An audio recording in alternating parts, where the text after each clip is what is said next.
Hey guys, just Mike here and welcome back to chapter 2 of New Star Soccer Story. I hope you guys are keeping well. Thank you guys so much for the support in the first video. It went down really well. If you could smash 20 likes in this video, that would be amazing. If you remember in the last episode, it was kind of just a tutorial, but today we have got the live comm against the Royals and we have got the Leeds United scout watching me. Let's get into this. I try not to think about the Leeds United scout as we take our places on the pitch.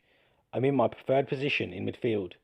The pitch is fairly exposed in the park, and there's a breeze blowing that brings the smell of the local Chinese takeaway with it. Oh man, I'm dying for a Chinese. The ground is pretty well cut up, and the turf is patchy in places. I wonder how much grip my boots will actually give me. As soon as the referee blows his whistle, the Royals frontman is running around like crazy, yelling for the ball.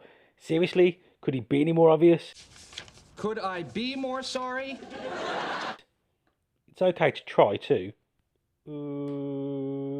Impress the scout, but it's not as if he's getting into space or drawing defenders out of position.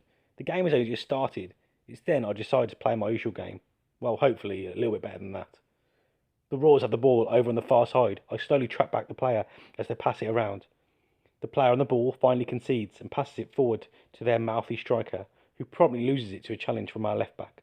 I can't help but laugh. He's not happy though, and blaming the quality of the ball into him. He's doing it loud enough for everyone to hear.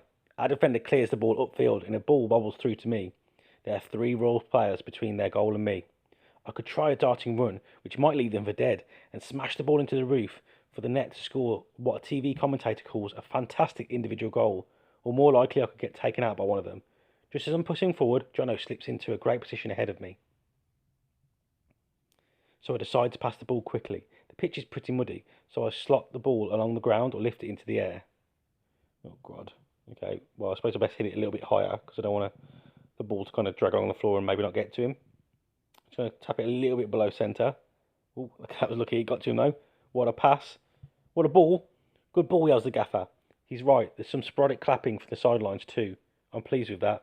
The pass to feet from distance is pretty good. And I put where Jono could run into.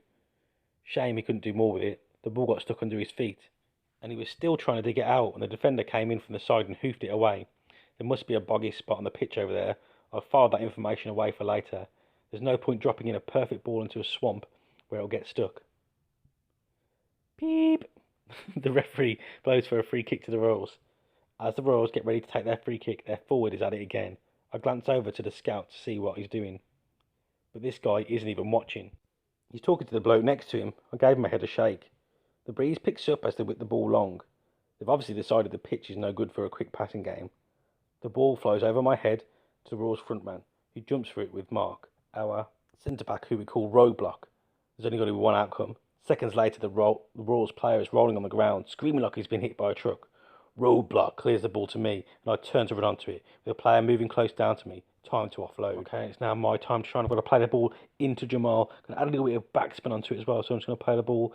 Just going to hit slightly at the bottom just so I can chip the defender. Jamal, lovely ball. He's through. He's going to go around one defender now. Oh yeah. Jamal collects my chipped ball smoothly and uses his pace to get deep into the opposition half. We move up to support, but 2 Royal players block him, and the shoulder barge drops Jamal to the ground. The gaffer goes mad, yelling for a free kick as the ball trickles over the goal line. Referee! What was that? You blind old peep! The referee blows for a corner to us. The skipper signals me to take the corner. There's the usual jostling, shirt tugging in the penalty area. The ref is going to have a tough job keeping the eye on things. A couple of our players are in good positions, but they're tightly marked.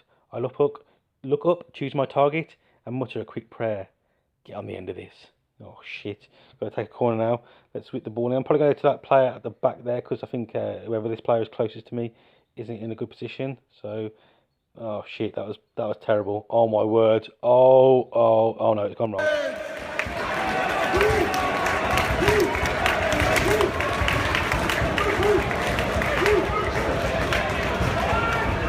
What's that mean? We're gonna go to the big boy. What was that? The gaffer holds his head in his hands.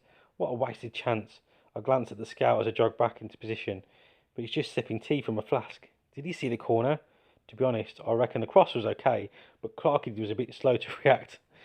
We'll have to get our signalling sorted out for the next dead ball situation. I wonder how the scout from Leeds viewed it. We deserved more from the first half. We've had better possession and all the opportunities in front of goal. Like the gaffer says, when the luck's not with you, all you can do is keep plugging away and don't give up. But it's still 0-0. We should have something to show for our hard work. It's nearly half time when one of our midfielders makes a wild clearance, but I get a lucky break and the ball drops right to my feet. This time I've got space to think about the shot. Defenders are coming in at me like wolves that smell a what?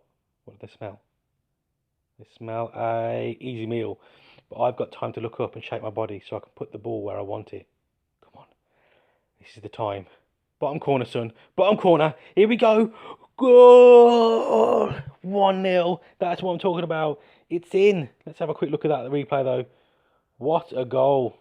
Oh, yes. It's in. The keeper claws at the air. My strike loops past him and crashes into the net. I haven't scored a goal like that in ages. Must be the extra pressure of the scout watching over my shoulder. Or an angel sitting on it. Our players are all over me like a rash as we celebrate and high-five back into our half.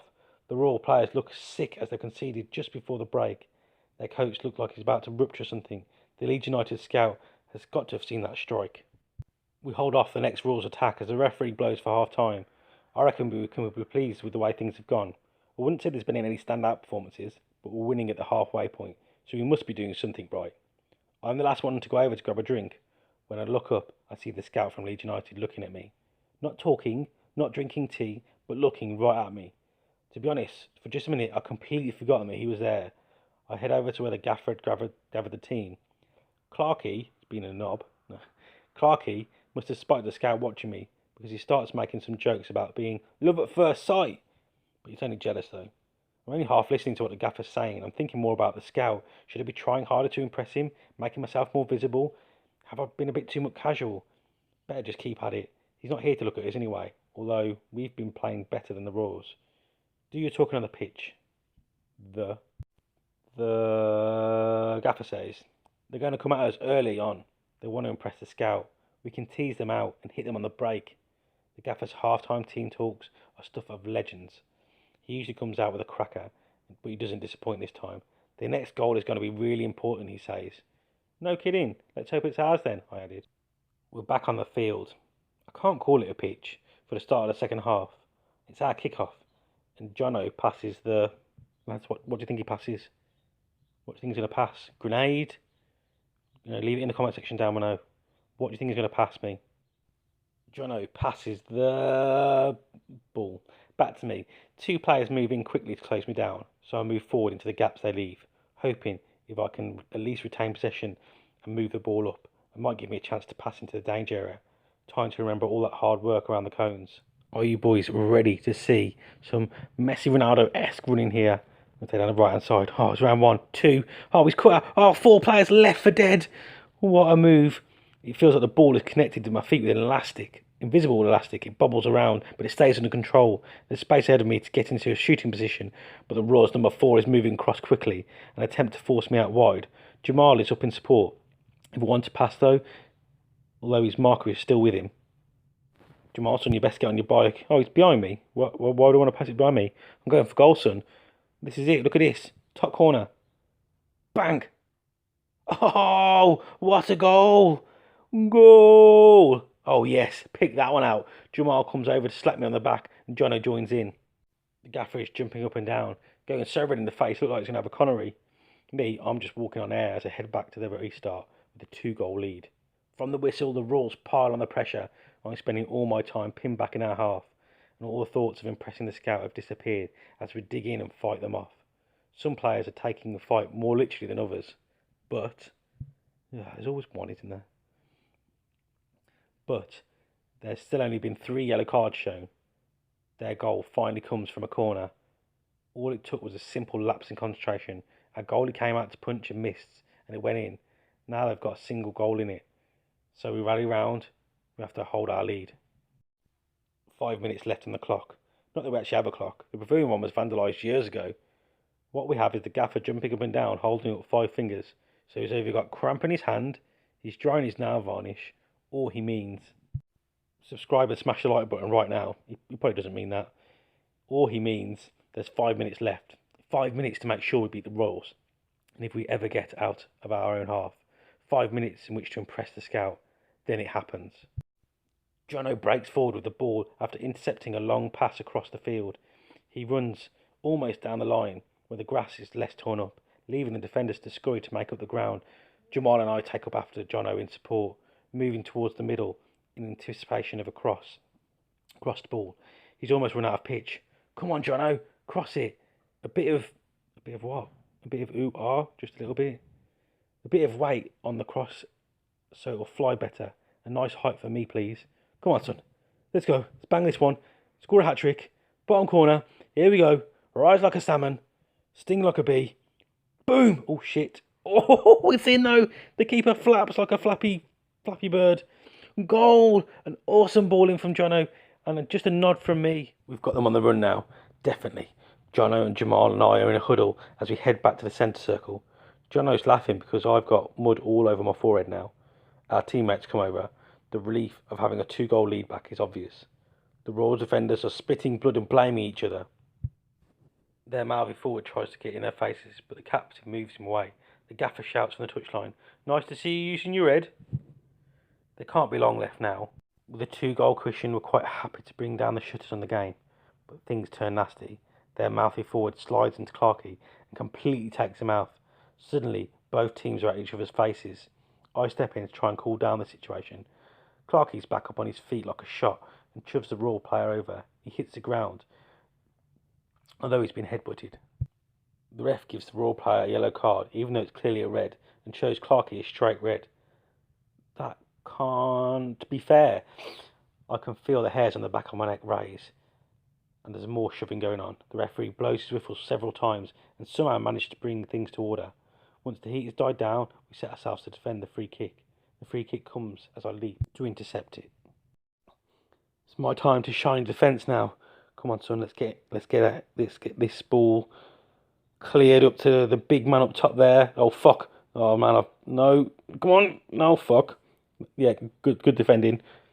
The ball floated in and I got my head to it, but it's not enough to prevent the Royals player latching on to the ball and blasting it past our keeper. Oh fuck's sake.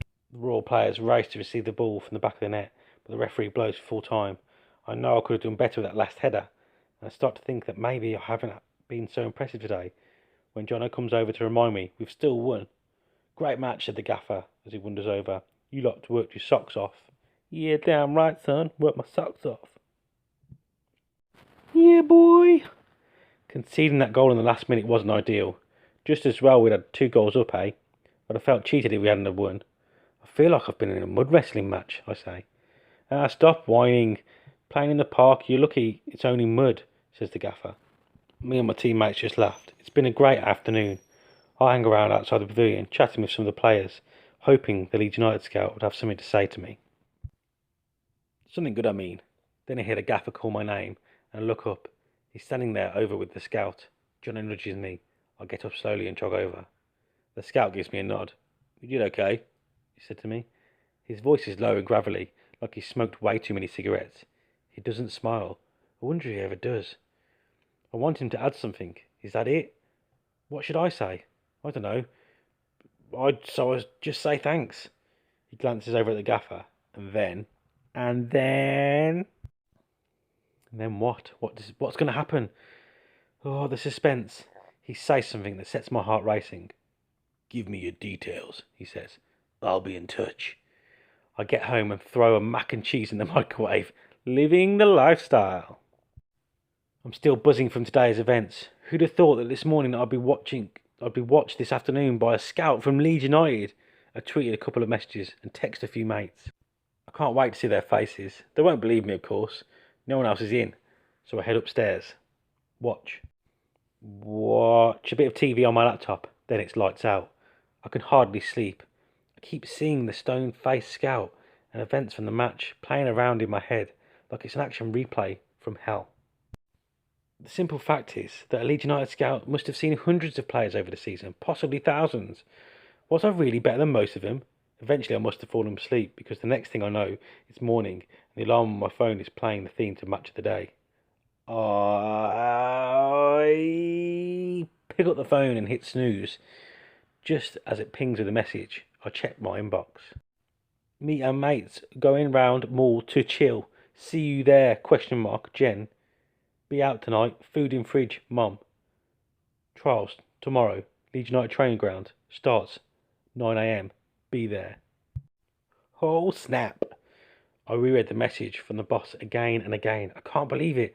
I've actually got trials with Leeds United. Shit the bird.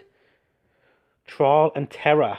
That is the next chapter, chapter 3, guys. If you have enjoyed this and you are enjoying it, please show your support by dropping a like button. If you want to see more of this, it just kind of indicates that you are interested in it. As I said at the start of the video, if you can smash 20 likes, that would be absolutely amazing. Anyway, guys, that is the end of today's episode. As I said, I hope you have enjoyed it. If you have, show your support by smashing the like button. If you're not subscribed, if you're new around here, hit that subscribe button now. I've been Just Mike Plays, and I will speak to you legends soon.